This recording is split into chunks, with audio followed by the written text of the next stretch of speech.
Representative Josep Borrell, who is co-chairing with the Ukrainians. This time the meeting was chaired by Prime Minister Mr. Denis Shmihal, and the Commission was represented by Commissioner Oliver Varhelyi, so they will brief you about the discussions, and then we will take the questions. Representative, as always, you are the first to speak. Thank you. Thank you, Minister. Thank you, Commissioner. Thank you to all of you for attending this press conference. Prime Minister, last time we had this meeting, this Council meeting, it was in February, and it was before, just before, the Russia aggression against Ukraine. The world is a very different place today. 1 year later, we are living in a completely different situation, but we are continuing meeting together, discussing our situation as the main political.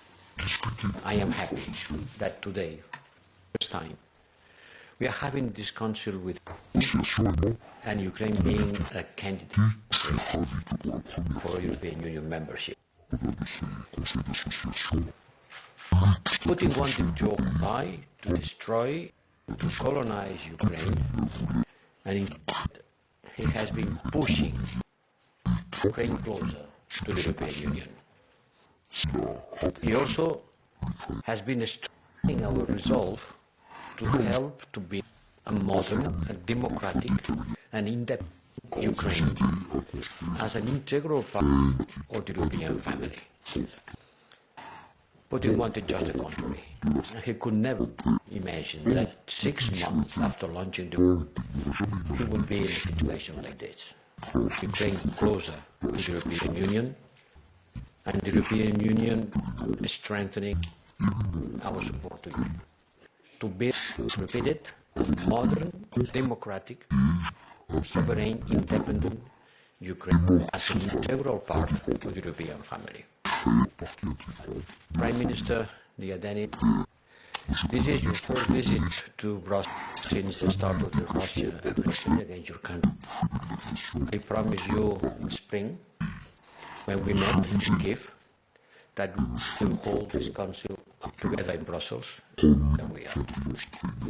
And I want also to remember in January, last January, when I visited the Donbass, visit to you in Kiev, you told me, I hope that if the Russian attack, you will support us. You will at least provide the arms to resist the invasion. And I am proud to say that I promise that if this is going to happen, we would be supporting, and we are doing that. And allow me to say that we serve the courage of the Ukrainian people. You did not kneel in front of a huge, heavily armed aggressor. By the contrary, Ukraine has standing for your freedom, for your independence. As have said, your fight is our fight. At stake is the future of our peaceful neighborhood, a fellow democracy, but also the wider principles of the European global security. Not less than that. I said that many times. You don't need applause, you don't need nice words, you don't need rhetoric, you need concrete support, you need physical support, you need weapons, you need the support that goes beyond the European landscape, reaching the rest of the world, explaining to everybody which are the causes and the consequences of this war. And we are providing it. The main message from today's meeting to the whole world is that the European Union will continue supporting Ukraine. Whatever threat, whatever blackmail Russia can put on us, we will provide our support politically, financially, humanitarian, and military, as long as it takes, and as much as needed. The first goal our support is to help Ukraine to end the war, because we want this war to end as soon as possible, but not on any way. We want this war to end, respecting the sovereignty of Ukraine. And the long-term objective that goes behind the war is to support Ukraine to win the peace. And to win the peace means to build, as I said before, a modern, democratic, and independent and prosperous Ukraine. Our meeting today, dear Prime Minister, is also a proof of the resilience of Ukraine, of its people, of your institutions, despite your Russian aggression. It also underlines the importance of our relation, which is advancing faster than ever.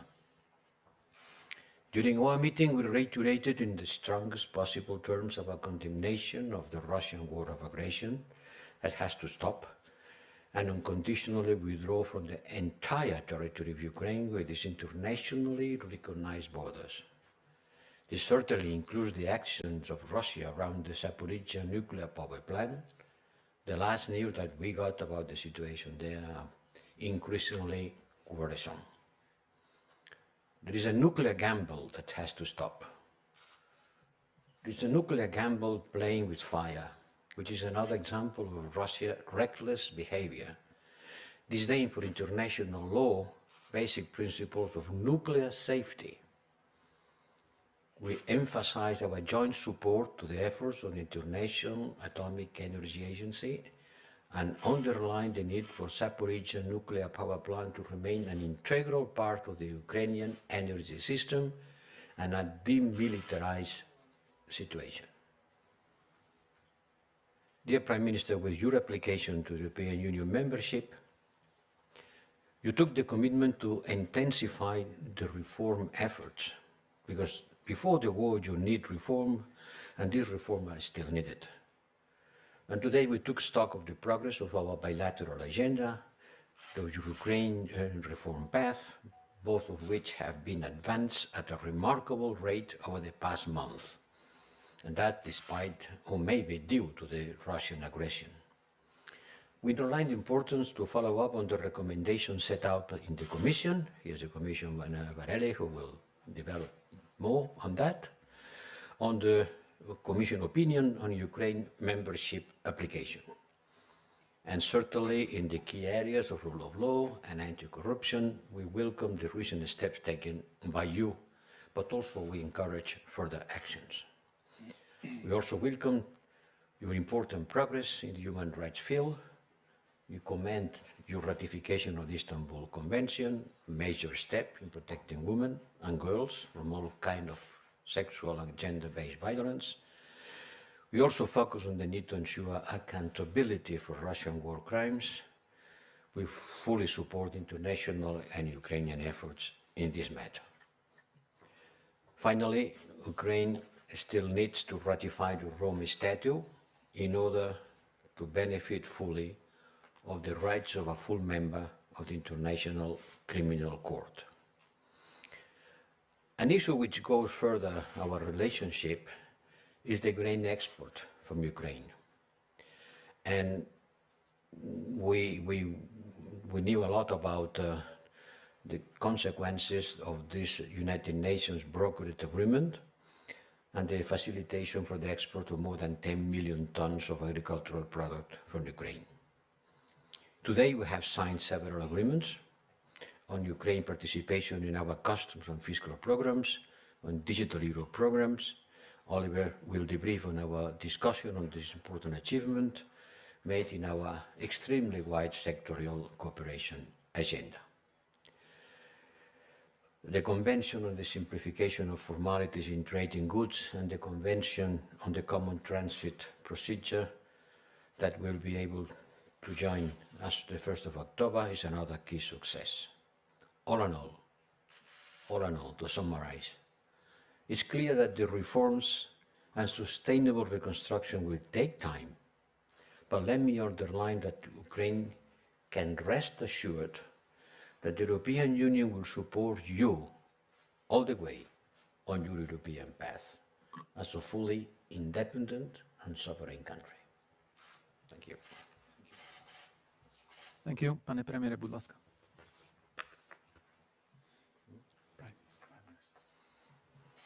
Шановний пане високий представник ЄС, шановний пане комісаре, шановні пані і панове, я радий бути тут особисто, радий особистим зустрічам з нашими європейськими партнерами та вдячний за сьогоднішнє плідне засідання Ради асоціації, яке є вже 8-м. Цьогорічне засідання Ради асоціації відбувається на фоні повномасштабної війни Росії проти України, а також безпрецедентних викликів для Росії та для України та Європи в цілому. Сьогодні Україна платить високу ціну за свою незалежність і за наш європейський вибір. Водночас це перше засідання Ради асоціації в новому статусі для України. Україна вдячна ЄС за історичне рішення надати нашій державі статус кандидата. Дякуємо за це. Рішення держав-членів ЄС стало справжньою демонстрацією солідарності з Україною та знаком визнання того, що українці належать до європейської сім'ї.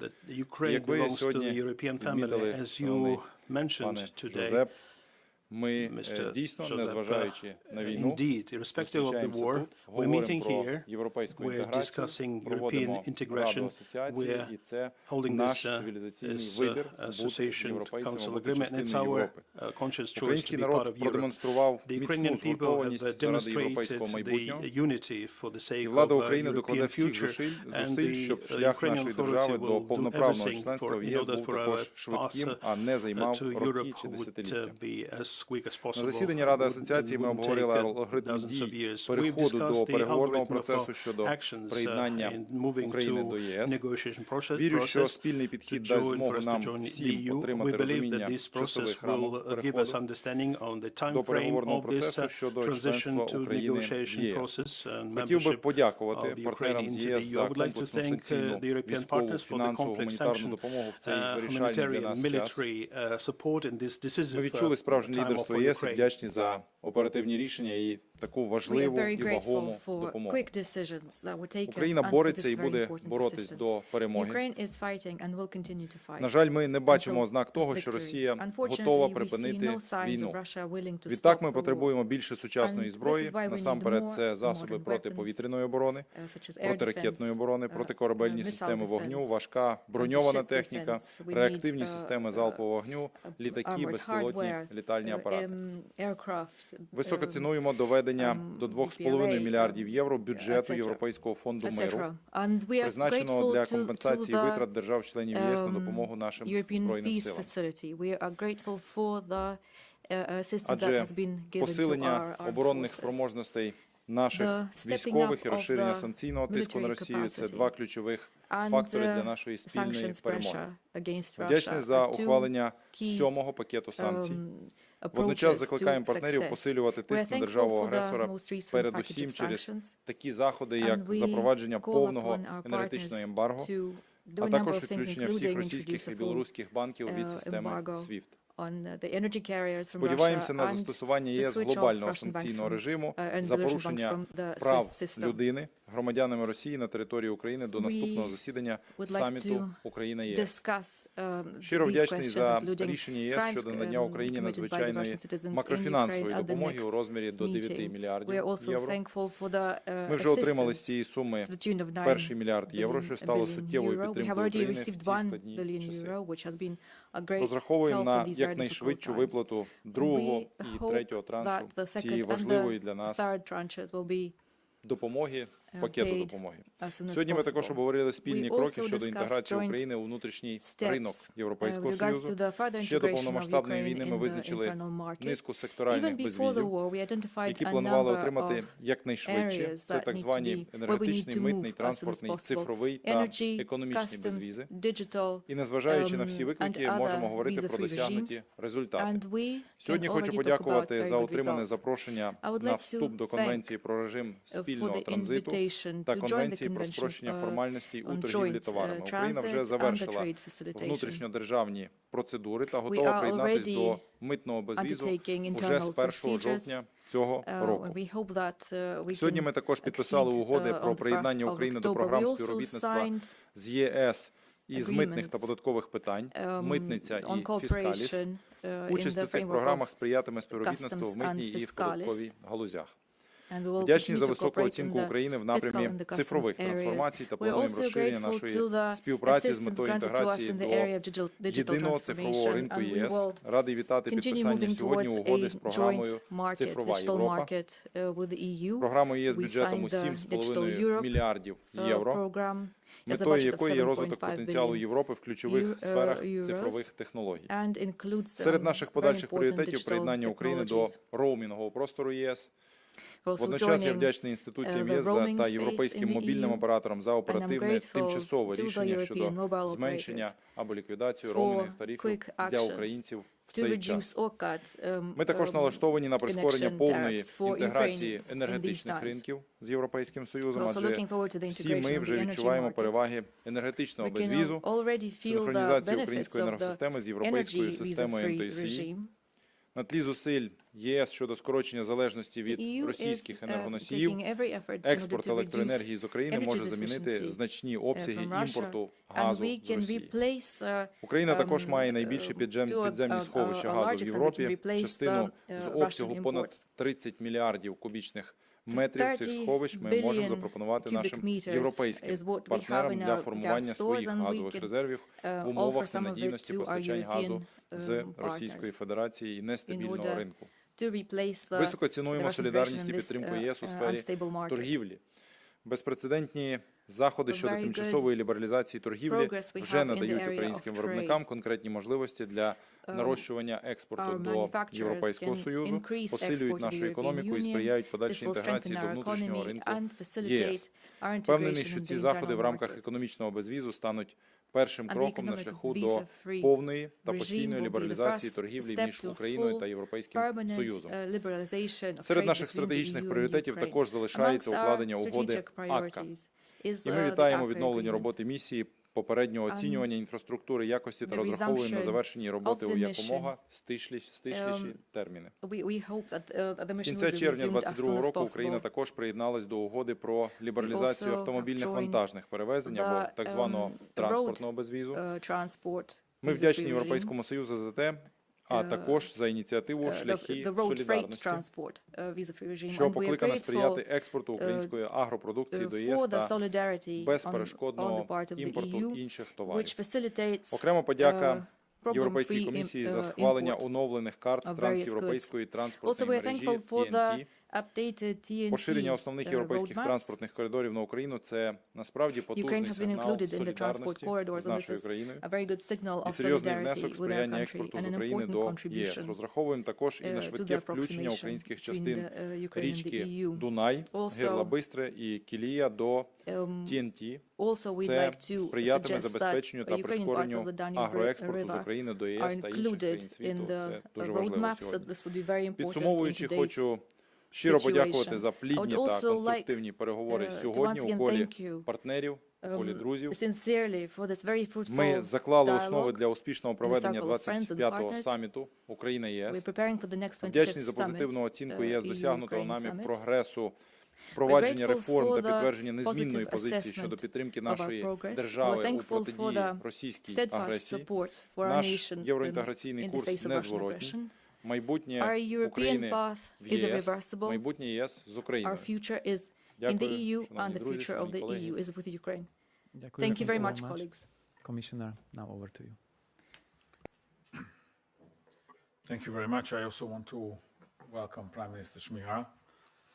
And first, of course, we need to applaud the resilience of the people of Ukraine.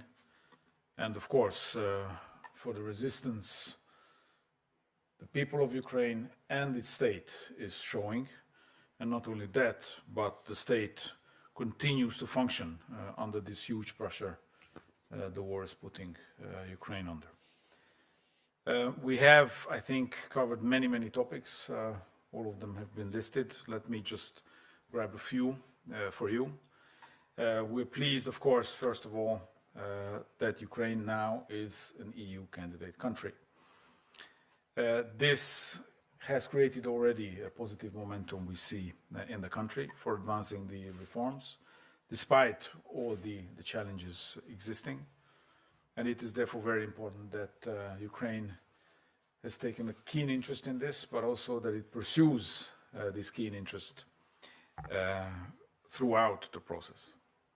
Of course, the progress of Ukraine towards the EU will require time and serious efforts. And at this stage, we recommend Ukraine to focus on the implementation of the 7 steps foreseen in our opinion and confirmed by the European Council, meaning strengthening the rule of law, fight against corruption and money laundering, as well as ensuring the rights of persons belonging to national minorities as key elements in this context. Of course, needless to say that you can count on our support and our engagement, and of course we are ready to follow this very, very closely with our friends in Kiev and to help the country to move forward on its European path. As the High Representative already mentioned, our bilateral agenda has advanced significantly since the last Association Council, despite the war and Russian aggression against Ukraine. For example, on trade relations, earlier this year, the EU has taken an unprecedented decision by adopting full liberalization of all outstanding duties under the Deep and Comprehensive Free Trade Area, the DCFTA, also known.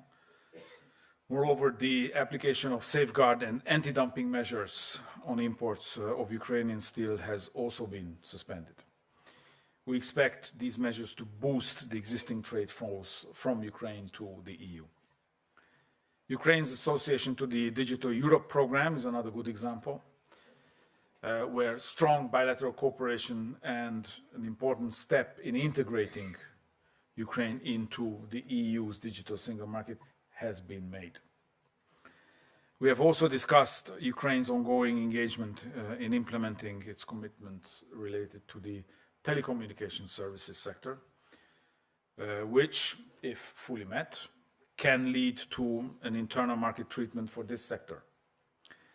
I would also particularly like to mention the roaming issue, which was also picked up by the Prime Minister, where we are now exploring legally sound options for associating Ukraine fully within our roaming area to enjoy the same lowered roaming tariffs between the EU and Ukraine. Of course, not only for the markets, but also for the people to be able to maintain contact. We have also recalled the signature earlier this summer of the temporary road transport agreement, which helps to ease the difficult situation in the transport sector. Of course, all of these steps put together gradually and surely bring our economies and societies even closer together. Today, we have also discussed our ongoing support to Ukraine, which now is at 9.5 billion euros since the start of the war by Russia. And Ukraine has urgent short-term financial needs, and we're working hard to advance as quickly as possible on the disbursement of the remaining assistance of the 9 billion euros macrofinancial assistance decided by the European Council. I'm also pleased that today we've been able to sign, together with the government of Ukraine, a budget support program of €500 million in grants, and this should help the people of Ukraine when it comes to the key challenge of housing, of restarting education and schools, and of course also to help the internally displaced and the refugees in Ukraine. And I do hope that with this we're also contributing in a significant way to consolidate the agriculture sector in Ukraine. In addition to the urgent needs, of course, we have discussed longer-term perspectives, namely the recovery and reconstruction after the war. And we are committed to support these efforts of Ukraine, and we are ready to co-lead with the Ukrainian authorities the reconstruction platform, while of course counting on the support of our partners as donors to come around and contribute to this effort. In conclusion, I want to, of course, reiterate, as it was already done by a High Representative, our unwavering support the sovereign and independent Ukraine, and we support the territorial integrity of Ukraine. And it is very clear that Russia needs to respect international law, and it has to immediately stop all aggression and return to its borders. Our objective is to help Ukraine emerge stronger and more resilient from the devastation of this invasion. Ukraine's future is in the EU. Thank you. Thank you very much. And now we have space for a few questions. First, Dmitro, please, you have a microphone on the left. Dmitry Shkurko, National News Agency of Ukraine. Thank you for the floor. High Representative, today in Prague, during Interparliamentary Conference on Security, we have had some kind of views which were calling to EU to cancel the military supply to Ukraine and to push Ukraine to some kind of negotiations with the country which is obviously a country of aggressor war.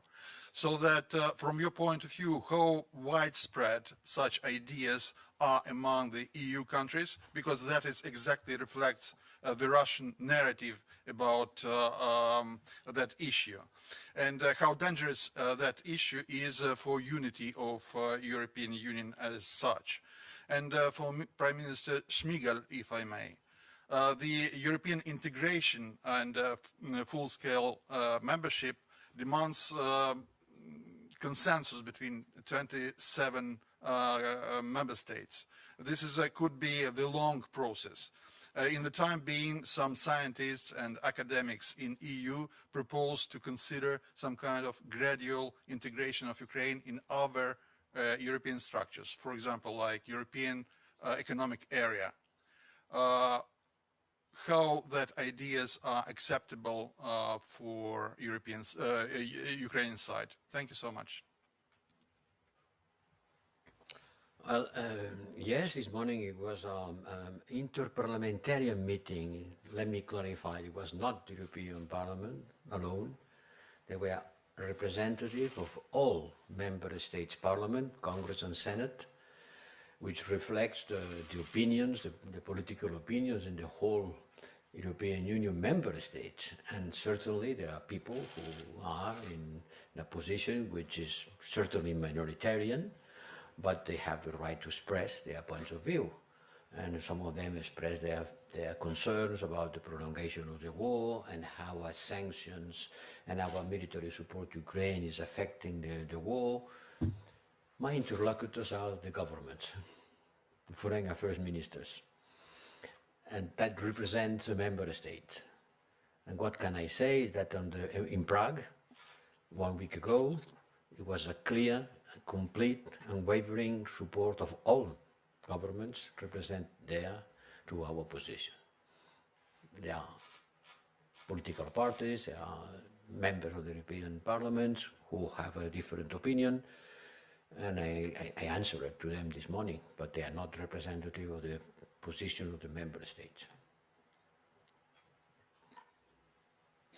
Наша мета – членство в Європейському Союзі. Our goal is membership in Влада the European України, Union. суспільство України Our абсолютно government and our монолітні society і are united as never налаштовані before на and досягнення цієї мети. committed Ми to робимо achieving все this від goal, нас and we залежне, are все можливе, sparing no дуже effort швидкими темпами. До кінця in року order ми to move as quick as маємо possible. амбіцію By виконати the end всі of the 7 year, we hope умов, які to поставлені нам implement під all of час the надання 7 кандидатства. conditions Ми готові that вступати were в elaborated процедуру переговорів for для us, and we will be prepared to join the завершення процедури negotiation щодо членства. after the Безумовно, ми, ви procedure бачите, виконуємо також of і negotiation with амбіційні regards to плани membership. по входженню в всі види безвізів, We are prepared економічний to безвіз, consider, транспортний also безвіз, work цифровий with безвіз, тобто так ми назвали the умовно всі conditions ці for угоди і other всі ці visa-free regimes, частинки digital європейської інтеграції. regimes, І, custom звичайно, visa-free regimes, etc. частинки мати це прекрасно і дуже добре, These але are all нас цікавить parts of the абсолютно process, and that's повна great. But інтеграція what і we are членство в interested in Європейському is full Союзі. integration, full Короткі membership in the терміни European це Union.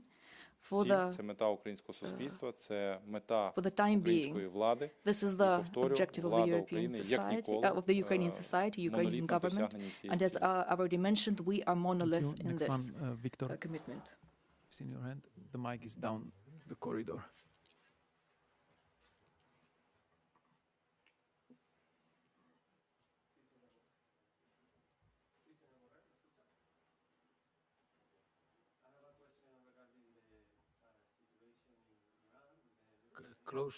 Closer to the microphone, please. It's not working. Not working. Try to speak up louder directly into the mic. Try to make the microphone work. Yes.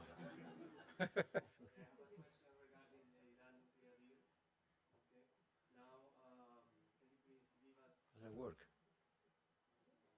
It's not turned on.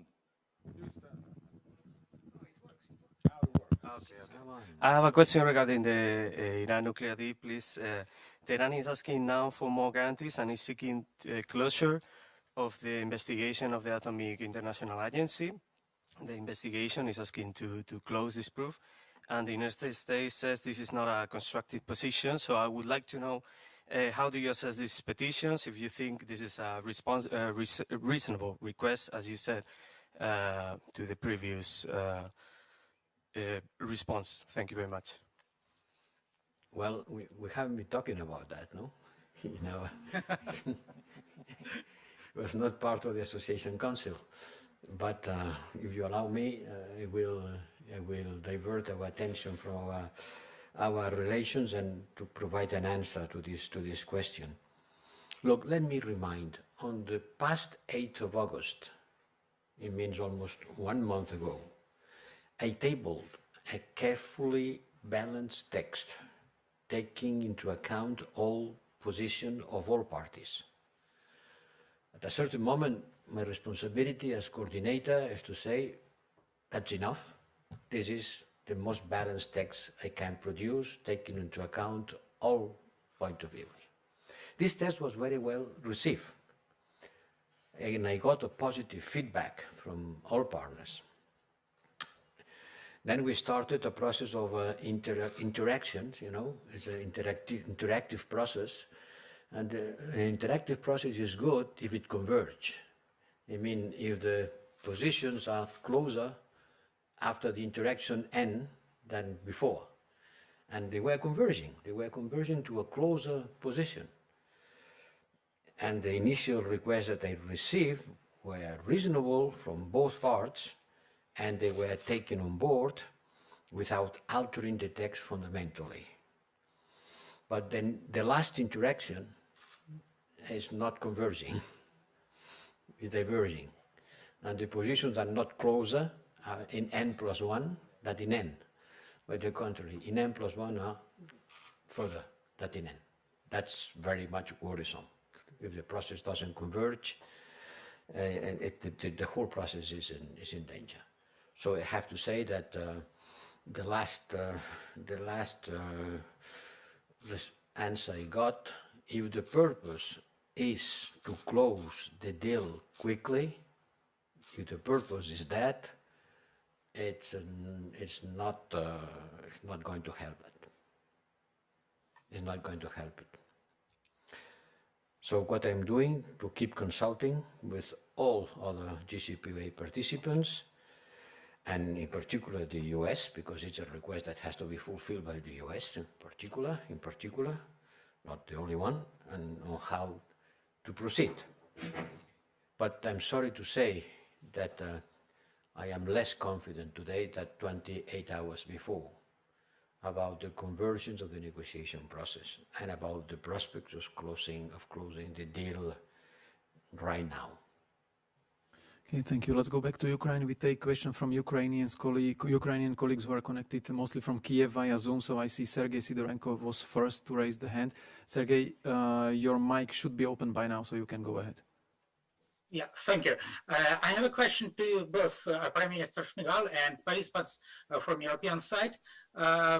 Пане прем'єр-міністр, я спитаю вас українською мовою, потім колег англійською. Я хочу уточнити про майбутнє України і ЄС, яке ви обговорювали. Ви коротко згадали про те, що ви представили свої позиції з цього приводу. Наскільки я повідомлений, йшла мова про якусь нову схему, про те, як діяти в Україні і Євросоюзу далі, враховуючи те, що переговори ще не почалися, Negotiations have not yet started, but the association agreement has been almost finalized. Issue from different perspective for European colleagues. So Ukraine declares that we are about to fulfill, to complete the implementation of the association agreement to the possible degree. And we are about to start negotiations on membership, on accession, I hope so. So do you see some cohesion of association agreement and our pre-accession state? Did you promise something new to Ukrainian Prime Minister? Thank you very much. Promise. Якщо дозволите, я почну. Отже, Well, if you угода про allow me, I will асоціацію start. виконана The майже на association agreement has 65%. been Ми finalized by дуже активно рухаємося в 65% її roughly. We're виконанні. actively Дійсно, moving in its маємо implementation. амбіції We завершити really доволі have the швидко ambition виконання. to Угоду про finalize асоціацію it quite неможливо quickly. підмінити But the іншими association процедурами. Ми agreement маємо cannot виконати be replaced by other всі положення, procedures. We які have to прописані і implement підписані в all цій the угоді. conditions that we see in the Паралельно agreement. ми In виконуємо, parallel, взяли на себе we зобов'язання have виконати committed 7 to умов, implement the які 7 були conditions поставлені that were разом з given to наданням us Україні together статусу with providing кандидата the до status of the candidate country Європейського for Союзу. the accession Відповідно, to the при EU. виконанні цих 7 угод, Therefore, as при we паралельному implement those виконанні 7 conditions угоди про while асоціацію, in ми parallel маємо implementing the амбіцію association agreement, найближчим часом, our до ambition кінця цього is року, на by the початку end of this наступного year року, and maybe in увійти early у next наступний year етап to наших start the відносин, next саме stage in переговорні our процедури, relations, namely the які negotiation передують, власне, procedures наданню статусу that члена preempt Європейського Союзу. the Тобто це status є of цей план, який EU прописаний member nations. This is директивами, the plan законодавством that Європейського can be Союзу. Ми found in рухаємося the по ньому. directives, in the Єдине, acquis. що We're moving along монолітність those сьогодні procedures. суспільства The only thing українського is that the в бажанні Ukrainian бути членом society is Європейського Союзу, absolutely монолітність влади, united today in президента, its wish to become an EU парламента, member Кабінету nation, міністрів together with the дає нам змогу government, робити the це parliament, the дуже швидко і president. менше All of часу it allows us витрачати to do на it quickly внутрішньополітичні and to spend дискусії. less Тому time ми on зі своєї internal сторони готові political discussions. рухатись дуже So швидко і we are ready демонструємо це to на move практиці. quickly, А and we're звичайно, що ми showing it with закликаємо наших practical terms. And of course, we're європейських колег calling підтримати upon our нас European на colleagues цьому швидкому to шляху support us along реалізації this наших прагнень. quick road for implementing our desires. Thank you. I will pass the word to the Commissioner Borrell, but as you said, Prime Minister, the association agreement procedures are procedures that cannot be substituted by anyone else, has to be followed. This step until the complete fulfillment of the conditions. And the Commission will issue a statement in order to say if your level of ambition has been reached. We support your level of ambition, the sooner the quicker. And certainly there is a window of opportunity opened by the historical situation. So if you, as soon as you fulfill the conditions, the negotiation will start. But for that, the Commission will have to issue an evaluation of the fulfillment.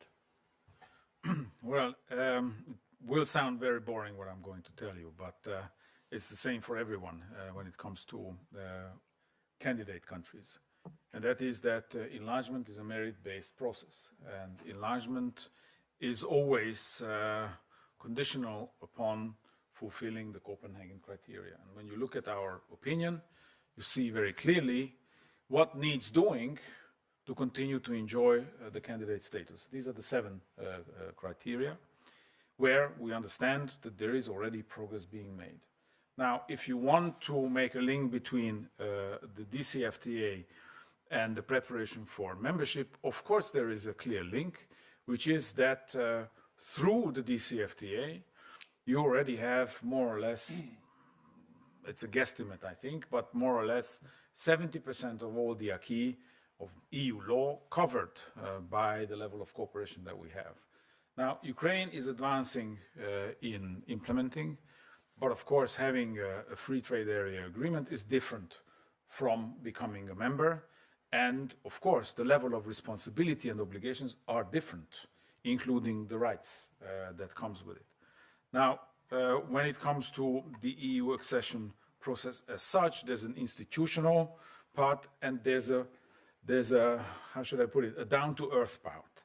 The institutional part is, of course, always characterized by opinions, negotiation chapters, IGCs.